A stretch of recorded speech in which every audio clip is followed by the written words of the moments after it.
Hi, I am Julie Rasmussen, and this is Terry Jeffries, and we are in the Core Express Offers team. And today we want to talk to you about how to succeed with Express Offers during the coronavirus pandemic. So, Terry, can you let us know how we can modify the current Express Offers steps so that we can make some money while we're staying at home? Absolutely. Hi, guys. Hi, Julie. Thanks. So, you've gone through the Express Offers training and you have learned the basic steps. Those aren't going to change. Okay.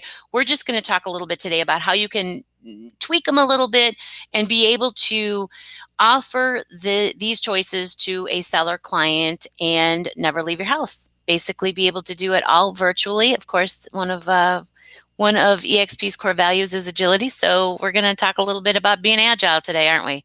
We are. Excellent. So, what's the first thing we should be doing? Okay, well, hopefully you have gone through all of the training. In 103, we talk in great detail about scripts and dialogues. So those are the words you're going to use with a prospective seller. 104, we actually talk about prospecting techniques. And so, where do you find the sellers, right? Well, some of those prospecting techniques are great in a normal market, but during the pandemic, when we're really not supposed to be going out and about, we got to kind of adjust, right? So, let me give you a couple suggestions on how to find sellers that might need our help. Okay.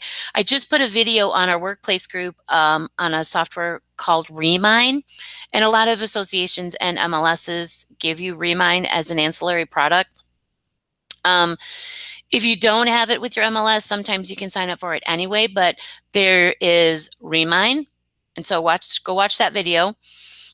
Forewarn, I mentioned that in the training. That's where you can find contact information. There's a system called IMAP, which is almost exactly like Remine. CoreLogic has a platform. And then David Acosta mentioned a software he was using. Julie, what was that? So that software was called realcloud.us is the website. So realcloud, Uh, realcloud.us. okay, and I think Real Cloud looked really close to Remine as well. Basically, it gives you all of these search functions where you can put layers on, so you can search by sell scores, you can search by mortgage amounts, you can search by interest rates on mortgages, all kinds of data layers that you can add on to find sellers that might need our help. Okay, All right. so So then we find a seller, and then what do we do? well, you find a seller, and then of course you've got to hunt down their contact information. And all of these software platforms give you that kind of contact information, or you can use like whitepages.com, right? Yep. Find a seller, reach out to them via phone or email, see if you can do a video call, a video conference like we're all doing right now, right? Yep. And it'd be better to, We're using Google Meet for this. we're using Google Meet, no fee, no nothing. I mean, we just clicked. Here you are. I love it. And you can also send them a calendar appointment with that in it. Yeah, great idea. So, all right. So let's just role play this for a second. You're going to be my seller. Is that okay? Yes. Okay. Ring ring. Hello. Hi, is this Julie? This is she. Hey, Julie, this is Terry Jeffries, and I'm with eXp Realty. How are you today? I'm doing good. How are you? Fantastic. I hope I didn't catch you at a bad time, and I hope that you and your family are all doing well with this crazy coronavirus. Yeah. Yeah. We're doing the best we can. Yeah. Hey, I was searching in a local workplace group the other day, and I saw a post that you had up saying that you were being transferred to Chicago. Is that true? That is true. Yeah. Unfortunately, I think we're going to have to go back and live with my parents for a little while I get a new job. Wow. Is that a good thing or a bad thing? I'm not sure yet. You're not sure yet? Well, do you I did a little creeping on you. Hope you don't mind, but I did see that you own your home. And so during the current situation that we're in, my company has a platform called Express Offers. And Express Offers links my seller clients with institutional buyers who buy in cash. And I wanted to talk to you a little bit about that program and see if that might be a convenient option to help you get on your way quickly and conveniently. Would you be Um, interested? yeah, sounds really interesting, but what obligation do I have? Well, you don't have any obligation whatsoever. Have you heard of iBuyers at all? Have you seen that in the news or maybe on the internet? You've heard about iBuyers? Yeah, I saw like Zillow offers and stuff like that. Yeah. Right. Well, our platform is similar, not the same, but similar. And so what we do is we vet institutional buyers that buy in cash, and then we are able to offer cash options, which become convenient options for our seller clients. And if you're interested in hearing about it, I would love to be able to email you a disclosure where you can read about all of the ins and outs. There's an acknowledgement that you would sign if you want to move forward and see what an institutional buyer would offer for your house. There's also a compensation agreement because, of course, I have to get paid for my services. This is how I earn my living. Okay. But if you do not accept an express offer, you owe me nothing.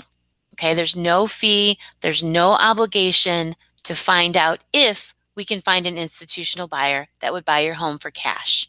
Does that sound like something you'd consider? Yeah, so there's no fees involved? Not unless you accept the offer. Nope. And Not then unless. what kind of fees would there be if they give me an offer and I accept it? Well, the only thing that I'm going to charge you for my fee is the listing side of the transaction. So, um, and that, for me personally, that would be 3%. So 3% of your selling price would be my fee for services. But in a typical Okay, market, but if I were, oh, it's go okay. ahead. No. In a typical market, if I were to list your home, I would actually charge you 6% because 3% for the listing side, 3% I would offer for the co-op.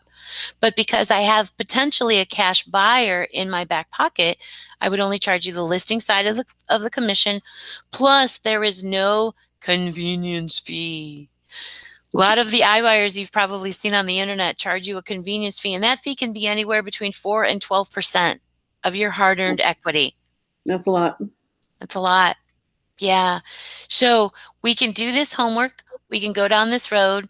It'll only take us a couple of days to find out. And because of the pandemic, I'm going to ask you to do a couple of the things to help me present your property to an iBuyer, only because I don't want to actually come physically visit your home. And if we get an offer, great, I'll present it to you.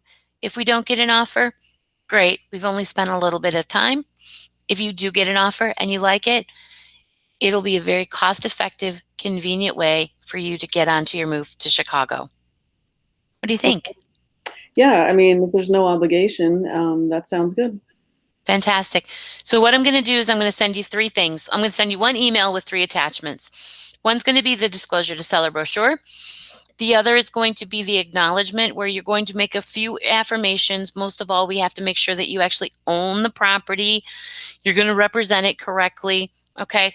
When you actually get this document, I'll be happy to go through some of the points with you if you're uncomfortable. Okay. And then I'm going to send you my compensation agreement, which basically says if you accept an express offer, I will charge you 3% of your sale price. Fair enough? Okay, sounds good. Okay, cool. So now, of course, you guys, that is a very, very condensed version. I would Simplified. probably, yeah, this conversation I would probably have over a half an hour time frame because I would want to build rapport with Julie. I would want to ask her questions about that's important to her to identify what I need to speak to. That's really how I would do this. Okay. Yeah. And I tried to push back a little bit, but there might be other ways they push back too. So I Oh, tried to most. yeah, there'll be plenty of ways for them to push back. So, all right, let's shorten this up. So, Right. you have gone through the training, you have identified your prospecting list, you have gathered the contact information, you're going to make the contact, whether it be on the phone or in a video format. I would recommend video format, okay? You're going to explain the disclosure to seller and our program basically using paragraph 3. Remember the video we did a couple days ago? We Yep. talked about paragraph 3 in the Yes, disclosure and to we seller. also did some role playing, and we also gave some cliff notes that people can use for getting through the disclosure to seller. Exactly. So you've got the disclosure, you get your compensation agreement, they send it back to you. Okay, now you need to put it in SkySlope. Don't forget to do that. Okay, The compensation agreement and the affirmation, the disclosure to seller affirmation, goes in SkySlope. Get that out of the way. Now, I'm going to send them via email the property condition report. I'm going to ask them to fill it out for me. I'm also going to ask the seller to take the pictures for me. They can take them on an iPhone. It's super simple. Julie, what are you showing us? So here's the property condition report, and you have a couple ways to do this. You can use it on your phone as a fillable PDF. We've written articles about this too in the knowledge base. So the page, it's 2.5 pages basically, and they're mostly just selecting the boxes. They can also print it, fill it out, scan it, send it back, and if they don't want to scan it, they can take a picture of each page and send it back to you. So that's Yep. one way to get through it. And then the photos are obviously right here where it says required photo checklist. The roof one we get a lot of questions about. So you can have them just go back to the edge of the property where you can see the roof in general and get a photo of that. You don't need to have a drone or go on the roof or anything dangerous, right? Right. And that's pretty much the extent of it. That's the main questions we get about it. Well, and here's the thing too. Don't forget, you are their trusted advisor.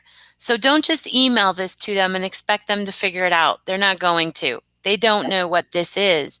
So you send it to them. You do a follow-up call. Hey, Julie, can you go ahead and open this document up or print it out? Do you have it in front of you by any chance? Yeah, I have it here. Okay. So really all you need to do is only worry about the right side of the top of the blue box where it says owner info. Okay. Go ahead and fill that out. The next All right. section that says required photo checklist, those are the pictures that I need you to take. And the reason that we need these pictures is because we want to basically market your property to our iBuyers. Okay. We want to be very transparent. We want to make sure that we tell them all of the good and the bad. And so we want really good photos so that they can make a sound decision and give us a good offer the first time. So Okay. does that mean that I should tell them that my air conditioner isn't actually working right now? Absolutely. I mean, the flip side is if you were to put this on the retail market, how much would a new air conditioning unit cost you? I think I got an estimate for about 4,000. Exactly. So the iBuyer is going to factor that into his offer, where if we had to go down the retail road, or if we ever do go down the retail road, you're going to have to come out of pocket for that $4,000 to replace that air conditioning unit before we introduce it to the open market. Okay, so what you're saying is that I should be really honest about anything that's wrong with my property? Absolutely. Okay. Absolutely. We need a solid offer the first time, right? The worst thing we could do is cover up any maintenance issues or any mechanical deficiencies, and then have the iBuyers have their inspection team come out and then want to renegotiate our sale price, Okay. right? We want to get a good offer. We want to get it negotiated, signed, inspection over with, and you on your way as quickly and conveniently as possible. Okay, and if I have any questions on this document, I can just call you? Absolutely. Call, text, smoke signals, whatever's easiest for you. You know, if you want to do another video chat like this, I would be happy to do that because right now, you know, this is how I'm earning my living is chatting with sellers all over my county, just like you. All right, well, it looks like I mean, everything seems straightforward right now, but of course, when I start looking at it, I might have some questions. Fantastic.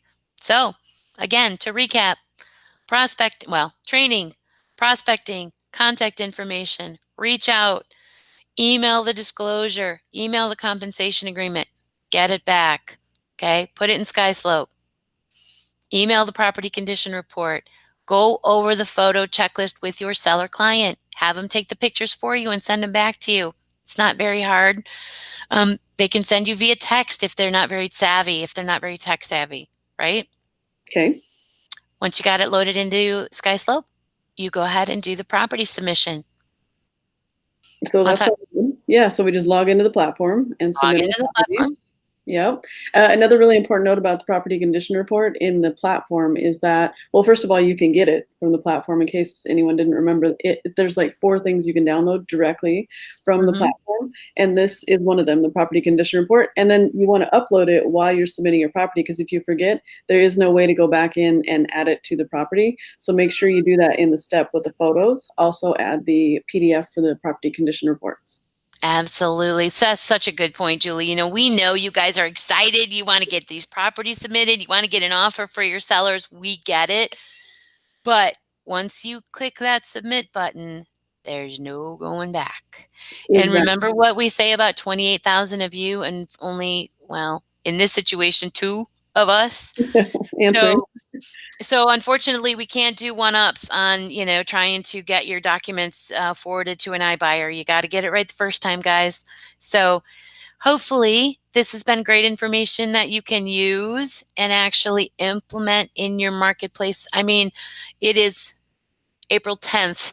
Governor of Illinois is telling me April 30th. So I've got 20 more days to hunt, to be on the hunt for sellers. So I'm going to be looking at pre-foreclosure lists, people who are distressed, people who maybe don't have a mortgage and are aging. Because a lot of these platforms, they'll show you the demographic, the age demographic of people also. Yeah. So all kinds of cool stuff. Yeah, this is the time to make a strategy. That's what I've been telling everybody. Yep. Yeah, because I don't think we're going to go back. This is our new normal, with or without the pandemic, with or without the restrictions.